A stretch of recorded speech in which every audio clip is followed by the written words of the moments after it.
Si vous vous endormez, il faut bien éteindre les bougies et pas laisser sans surveillance. Ce jeune couple signe une décharge pour passer une nuit en amoureux. Surprenant, mais c'est justement l'insolite de la situation qui séduit de nombreux dormeurs chaque année dans les arbres. Dans de vraies chambres douillettes, après un petit effort. C'est raide quand même. Ouais.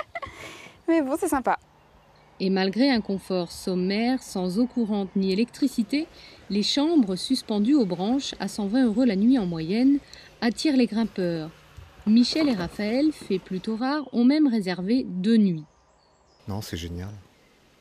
C'est vraiment très... C'est fort, c'est contact avec la nature, le calme, un bon bouquin sur la terrasse, loin de tout. On a l'impression d'être loin de tout en fait. Les propriétaires sur le domaine de Canon dans le Calvados sont eux-mêmes surpris de la demande qui ne s'essouffle pas, été comme hiver, même dans la cabane la plus haute de France, à 22 mètres du sol pour 180 € la nuit. Bien, même s'il fait froid, même s'il pleut, les gens sont toujours ravis.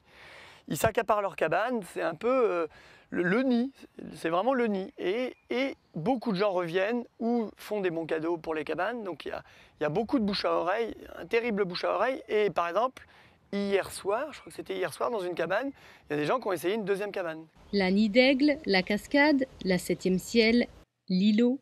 Le fantasme du nid dans l'arbre fait recette pour un investissement comparable à celui d'un mobil-home, 30 000 € en moyenne. Le premier à avoir proposé une cabane perchée à la location en France en possède aujourd'hui 36 et gère un réseau de partenaires. Pour Arnaud de la Chênaie, la cabane s'adresse à l'enfant qui sommeille en chacun de nous.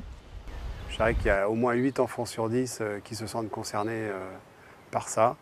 Et je ne vois pas pourquoi ça s'arrêterait du jour au lendemain. Et je pense qu'au contraire, ça va rentrer dans le paysage de l'offre touristique un peu atypique.